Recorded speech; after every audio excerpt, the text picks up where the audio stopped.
Hello everyone, this is Soni. तो आज का वर्ड है हमारा, फर्स्ट वर्ड है अबैंडन्ड। मैंने और भी वर्ड्स कराए हैं, आप चैनल में जाके और भी वर्ड्स को देख सकते हैं। तो फर्स्ट वर्ड है अबैंडन। अबैंडन का मतलब होता है प्रचुर, अधिक, भरपूर, बहुत ज़्यादा, यानी कि ज़रूरत से बहुत अधिक, ज़रूरत से बहुत ज़्यादा।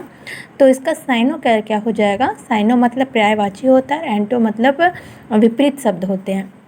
तो साइनो हो जाएंगे प्लेंटीफुल, ठीक है, एम्पल, कॉपियस, ठीक है, जैसे कि प्लेंटीफुल, एम्पल, कॉपियस, फुल होना, ठीक है, यानी कि कोई भी चीज़ भरपूर होना, कॉपियस होना बहुत मतलब कि भरपूर होना, लेविस होना, ठीक है, लेविस भी होता है कि बहुत अधिक होना, ऑप्युलेंट, ऑप्युलेंट भी होता है ना, बहुत अधिक होना, जैसे कि बहुत अधिक तेज भी होना।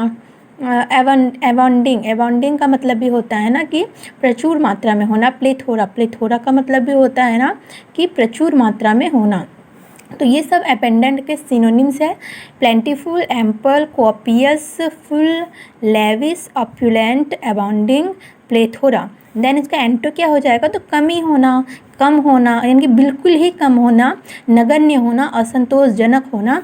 तो इसके एंटो क्या क्या हो जाएंगे? Scanty, insufficient, meagre, little, few, scarce, small, tiny, bare, ठीक है। इस सब का मतलब क्या हो गया ना कि बहुत कम होना, बिल्कुल कम, मतलब नगण्य होना। देन हमारा नेक्स्ट वर्ड है एसेंचुएट। एसेंचुएट का मतलब होता है ना बल देना, ध्यान देना, मतलब कि किसी का ध्यान अपनी ओर खींचना ताकि वो आपके बात में गौर करे। तो हमारा हो जाएगा एम्फेसाइज, बल देना, मतलब कि बल देना मतलब ना कि आपके बात में जोर देना, ठीक है ना। देन स्ट्रेस, एसेंट, एफर्म होना, अंडरलाइन, ठीक है, जैसे कि हम किसी भी चीज़ को अंडरलाइन करते हैं, जिसका मतलब क्या होता है ना, हम उस चीज़ को ना ज़्यादा हाईलाइट कर रहे हैं कि हमको वो वर्ड को और मतलब कि अटेंशन देना है उस वर्ड में, हमें उसको हाईलाइट करने का यही रीज़न होता है ना कि उसमें हमें ज़्यादा अटेंशन देना है। तो अंडरलाइन करना, नेक्स्ट एक्सग्रेट करना, यानी कि उत्सुक होना नहीं, उत्सुक होना नहीं, इसका मतलब भी वही होता है कि अपनी ओर ध्यान खींचना, ठीक है, बहुत बहुत मतलब उसमें बल देना, एक्सग्रेट, ठीक है। मार्क होना, मार्क तो हम किसी भी चीज़ को मार्क देते, इसका मतलब क्या होता है ना कि जैसे क्या कहते हैं ना, हम स्टार बना देते हैं, हैशटैग देते हैं, कि वो उसका मतलब है ना कि हम उसे अपनी ओर खींच रहे हैं, उसे आकर्षक बना रहे हैं। हाईलाइट करना, हम किसी, अभी मैंने बताया था ना कि जैसे मैं किसी भी चीज़ को अंडरलाइन करती हूँ या उसे हाईलाइट करती हूँ, ठीक है ना, तो इसका मतलब क्या होता है ना कि हम उसे और ज़्यादा आकर्षक बनाते हैं ताकि लोगों का उसकी तरफ ध्यान जाए।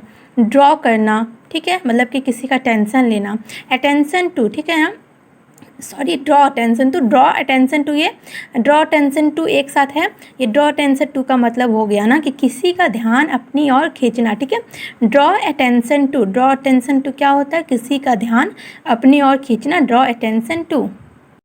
हमारा नेक्स्ट वर्ड है एब्रप्टली। इसका मतलब होता है सहसा, अचानक, एकाएक, अनायास, यानी कि ना कोई भी चीज़ सडनली हो जाना, हमें पता नहीं चलना और जल्दी जल्दी में कुछ हो जाना सडनली, ठीक है ना। तो इसका हो जाएगा सडनली मतलब अचानक होना, क्विकली, तेज़ी से होना, हेस्टली, तेज़ी से होना, शॉर्टली, यानी कि बहुत कम समय में अचानक से हो जाना, एक्सीडेंटली, यानी कि ये भी हो गया ना अचानक से हो जाना, बिन पता नहीं होना और कुछ घटना हो जाना, रफली, अनइवनली, ठीक है, अनएक्सपेक्टेड, यानी इसका भी हो गया ना कि ऐसा, ऐसे हो जाना जो हमने कभी एक्सपेक्ट ना किया हो, तो कुछ ऐसा हो जाना। तो इसका एंटो क्या हो जाना कि क्रमशः होना, नियमित रूप से होना, ठीक है, मतलब कि जो काम हो रहा हो ना वो जारी रहना, प्रगति में रहना, काम धीरे धीरे होना बट रेगुलर होना। तो इसका हो जाएगा ना ग्रेजुअली। ग्रेजुअली का मतलब होता है क्रमशः, रेगुलरिटी मतलब होता है नियमित रूप से होना, जनरली, जनरली का मतलब होता है ना सामान्य रूप से होना, जैसे कैजुअली डेली होता है ना कॉमन थिंग, तो वैसे होना। इवनली, कंटिन्यूसली, यानी कि जारी रहना जो भी काम हो, प्रोग्रेसली, यानी कि जो भी काम हो ना प्रगतिशील में रहना, यानी कि प्रगति में रहना, स्लोली, धीरे धीरे होना लेकिन रेगुलरिटी रहना उस चीज़ में, ठीक है। नेक्स्ट हमारा वर्ड है एब्सकेंड। मतलब होता है, एब्सकेंड मतलब होगा गायब हो जाना, फरार हो जाना, चंपत हो जाना, भाग जाना, ठीक है। तो इसका सेन हो जाएगा फ्लू, रन अवे, ठीक है, भाग जाना, स्केप। अच्छा, रन ना, रन का मतलब भागना नहीं होता है, रन का मतलब ना होता है दौड़ना, और रन में जैसे ही हम लोग अवे लगा दिए ना, तो ये हो गया हमारा भागना। और रन के साथ ऑफ भी लगा देने से ना भागना मीनिंग हो जाता है। जैसे मैंने नेक्स्ट वर्ड लिखा भी होगा रन ऑफ। रन ऑफ मतलब होता है भागना। स्केप होना, स्केप मतलब होता है ना कि चोरी छिपे भागना। डिपार्ट अलग हो जाना किसी से, ठीक है, फरार हो जाना, भाग जाना। लीव छोड़ देना, यानी कि भाग जाना। छोड़ देना भी हो गया ना, अगर हम किसी को छोड़ देते हैं तो मतलब कि हम वहाँ से चले जाते हैं। हाइड करना, छिप जाना। स्लिप अवे, स्लिप अवे का मतलब ये होता है ना दूर हो जाना। डिसअपियर मतलब कि प्रतीत नहीं, मतलब कि दिखाई प्रतीत नहीं हो रहा, यानी कि गायब हो जाना, दिखाई नहीं देना। डिकैम्प, डिकैम्प का मतलब होता है ना चंपत हो जाना, भाग जाना। रिट्रीट, विदड्रॉ, विदड्रॉ का मतलब ये होता है कि भाग जाना, गायब हो जाना।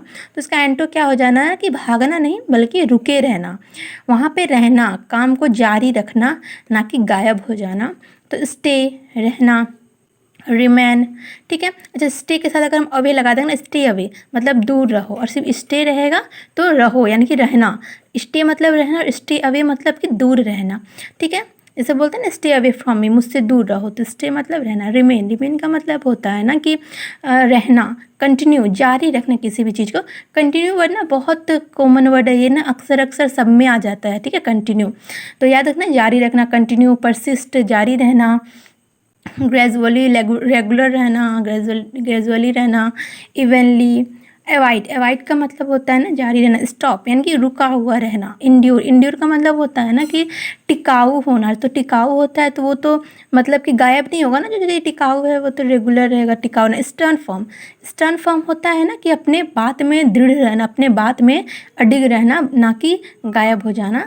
तो ये थे हमारे आज के 4 वर्ड्स, एब्रप्टली, एब्सकैंड एंड पीछे में 2 वर्ड्स थे, एक थे एबेंडेंट एंड एक थे एसेंचुएट। तो थैंक यू फॉर वॉचिंग।